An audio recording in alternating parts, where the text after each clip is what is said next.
இந்திரனுக்கு அது கோபத்தை உண்டாக்கிவிட்டது.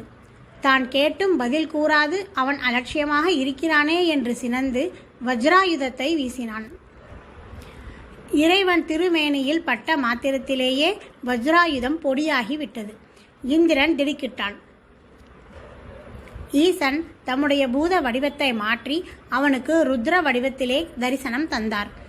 இந்திரன் உண்மையை அறிந்து மனம் நடுங்கி கண்கள் கண்ணீரை கொட்ட அவருடைய பாதத்தில் விழுந்து வணங்கினான். மகேஸ்வரா, நாய்க்கும் கீழே ஆனேன் நான். தங்களுடைய மாயத்தை அறியாது அபச்சாரம் செய்துவிட்டேன். என் பிழை பொறுத்தருள வேண்டும் என்று நான் தழுதழுக்க பிரார்த்தித்தான்.